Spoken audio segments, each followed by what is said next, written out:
জগৎ হলো মোট 5টা। একটু আওয়াজ দিয়ে বলবেন তো, জগৎ কয়টা? 5টা। আমরা প্রথমেই ছিলাম রূহের জগতে। রূহ 1 বচন, আর ওয়াহ তার বহু বচন। রূহের জগতে আমরা প্রথমে ছিলাম, কিন্তু সেখানে থাকতে পারি নাই, থাকা হয় নাই। ওখান থেকে আল্লাহ রব্বুল আলামিন আমাকে আপনাকে 2 নাম্বার আর একটা জগতে পাঠাইলেন। এই জগৎটার নাম হলো আলমে আরহাম। রেহেম 1 বচন, আরহাম তার বহু বচন। এটার বাংলা যদি বলি তাহলে মায়ের উদর বা মায়ের পেট। 2 নাম্বার জগৎ মায়ের পেটে। এই জগতে আমরা মাত্র কয়েকটি মাস ছিলাম। এরপরে আমরা এই জগৎ থেকে যদিও আসতে চাইনি, কিন্তু তারপরেও আল্লাহ তাআলা কোরআনে কারিমের মধ্যে আছে, ফেরেশতা দিয়ে গলা ধাক্কা দিয়ে 2 নাম্বার জগৎ থেকে আল্লাহ তাআলা 3 নাম্বার একটা জগতে পাঠাইলেন। যেই জগতে রানিং এখনো পর্যন্ত আমি আপনি আছি, এই জগৎটার নাম হলো আলমে দুনিয়া।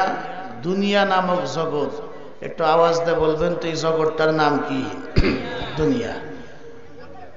তাহলে পিছনে যেমন 2টা জগৎ আমরা রেখে আসছি, সামনেও আরো 2টা জগৎ আছে। আমরা মাঝখানে বড় বেকায়দা বিপদে আছি, সময় খুব কম। কারণ পিছনে যারা আছে আমাদের পিছনে, তারা আমাদেরকে ধাক্কায় কয়, তোমরা দুনিয়াটা খালি না করলে তার আমরা যাইতে পারি না। ডিসিপ্লিন ঠিক রাখতে হবে না? এক গ্রুপ চলে যাবে, আর এক গ্রুপ এই মাঠে আসবে, খেলবে। তো যারা পিছনে আছে 2 জগতে, তারা আমাদেরকে ধাক্কায় কয়, তোমরা মাঠটা না ছাড়লে তো আর আমরা যাইতে পারি না, তোমরা যাও। আর যারা সামনের 2 জগতে যারা আছে, এরা আমাদেরকে টানে কয়, তোমরা না আসলে তো আর বিচারটা শুরু হয় না, জান্নাত জাহান্নামের ফয়সালা হয় না। তাহলে পিছন দিক থেকে 2টা জগৎ যারা আছে এরা ধাক্কায়, যারা সামনে আছে এরা টানে। আমরা বর্তমানে মাঝখানে আছি, দুনিয়া নামক জগতে। আমার যদি এই 2টা কথা আপনারা বোঝেন, তাহলে একটা কথার জবাব একটু আওয়াজ দিয়ে বলবেন তো।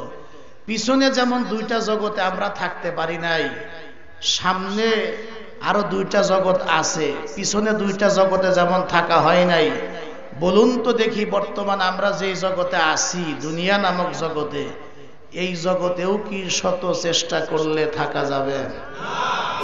পিছনের ভাইরা কিন্তু না বললেন না, জোরে বলেন, থাকা যাবে?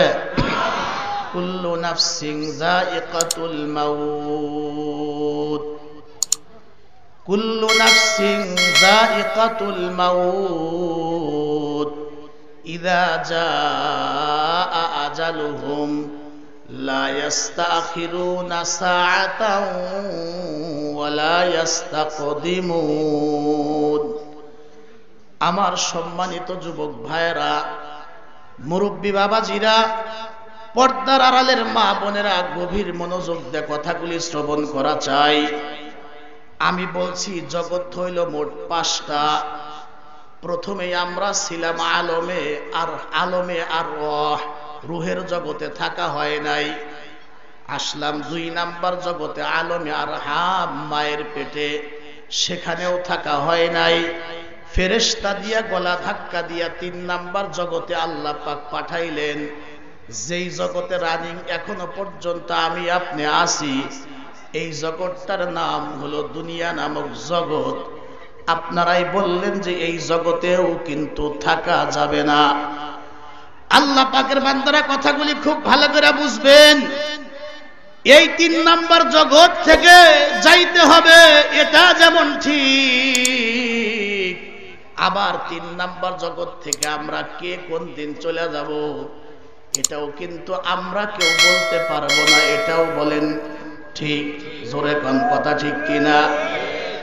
এই জগৎ থেকে চলে যাব, এটাও যেমন ঠিক, আবার কে কোন দিন চলে যাব এটাও কিন্তু পৃথিবীর কোনো মানুষ বলতে পারবে না।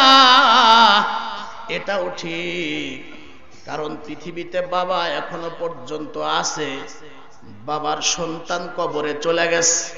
মা এখনো পর্যন্ত পৃথিবীতে আছে, ওই মায়ের সন্তান কবরে চলে গেছে। বড় ভাই এখনো পর্যন্ত দুনিয়াতে আছে, বড় ভাইয়ের ছোট ভাইটা কবরে চলে গেছে।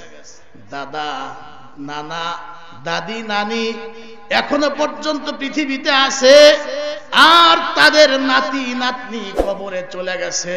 বড় আছে, ছোট কবরে চলে গেছে। এমন ইতিহাস আমাদের আশেপাশে আছে না নাই?